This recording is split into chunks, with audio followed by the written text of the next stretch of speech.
الله أكبر الله أكبر. أعوذ بالله من الشيطان الرجيم. بسم الله الرحمن الرحيم. ہشام بن عروہ نے اپنے باپ سے روایت کیا ہے، انہوں نے ام المومنین حضرت عائشہ صدیقہ رضی اللہ تعالی عنہا سے کہ رسول اللہ صلی اللہ علیہ وسلم نے مرض الوفات میں فرمایا کہ ابو بکر سے لوگوں کو نماز پڑھانے کے لیے کہو۔ حضرت عائشہ رضی اللہ تعالی عنہا کہتی ہیں کہ میں نے عرض کی کہ ابو بکر آپ کی جگہ کھڑے ہوئے تو رونے کی وجہ سے لوگوں کو اپنی آواز نہ سنا سکیں گے، اس لیے آپ عمر رضی اللہ تعالی عنہ سے فرمائیے کہ وہ نماز پڑھائیں۔ آپ نے پھر فرمایا کہ نہیں، ابو بکر ہی سے نماز پڑھانے کے لیے کہو۔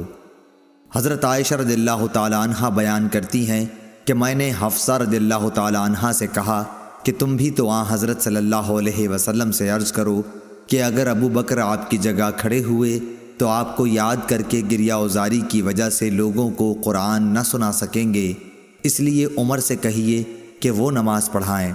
حضرت حفصہ رضی اللہ تعالی عنہا نے بھی کہہ دیا۔ اس پر رسول اللہ صلی اللہ علیہ وسلم نے فرمایا بس چپ رہو، تم لوگ صواحب یوسف سے کسی طرح کم نہیں ہو، ابو بکر سے کہو کہ وہ نماز پڑھائیں۔ بعد میں حضرت حفصہ رضی اللہ تعالی عنہا نے حضرت عائشہ رضی اللہ تعالی عنہا سے کہا بھلا مجھ کو تم سے کہیں بھلائی ہوئی ہے؟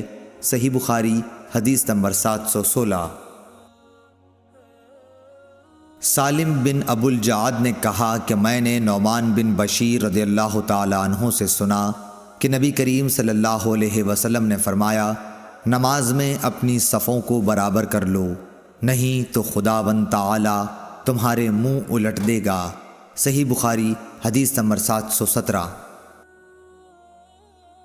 ابو معمر نے بیان کیا، کہا کہ ہم سے عبد الوارث نے عبد العزیز بن صہیب سے بیان کیا، انہوں نے حضرت انس رضی اللہ تعالی عنہ سے کہ نبی کریم صلی اللہ علیہ وسلم نے فرمایا صفیں سیدھی کر لو، میں تمہیں اپنی پیٹھ کے پیچھے سے دیکھ رہا ہوں۔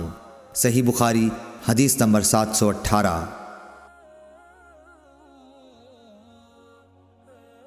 حمید طویل نے بیان کیا، کہا کہ ہم سے انس بن مالک رضی اللہ تعالی عنہ نے بیان کیا، انہوں نے کہا کہ نماز کے لیے تکبیر کہی گئی تو رسول اللہ صلی اللہ علیہ وسلم نے اپنا منہ ہماری طرف کیا اور فرمایا کہ اپنی صفیں برابر کر لو اور مل کر کھڑے ہو جاؤ، میں تم کو اپنی پیٹھ کے پیچھے سے بھی دیکھتا ہوں۔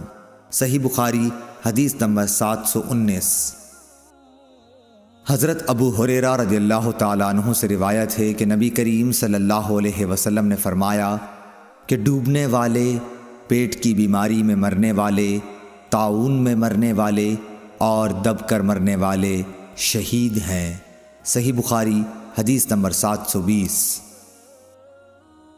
فرمایا کہ اگر لوگ جان لیں جو ثواب نماز کے لیے جلدی آنے میں ہے تو ایک دوسرے سے آگے بڑھیں، اور اگر عشاء اور صبح کی نماز کے ثواب کو جان لیں تو اس کے لیے ضرور آئیں، خواہ سیرین کے بل آنا پڑے، اور اگر پہلی صف کے ثواب کو جان لیں تو اس کے لیے قرآن اندازی کریں۔ صحیح بخاری حدیث نمبر 721۔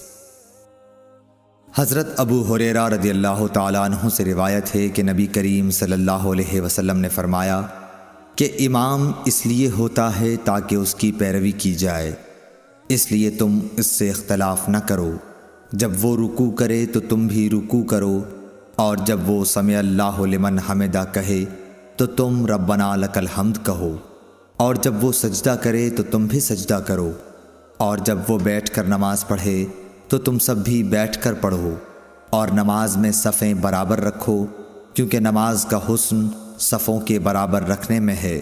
صحیح بخاری حدیث نمبر 722۔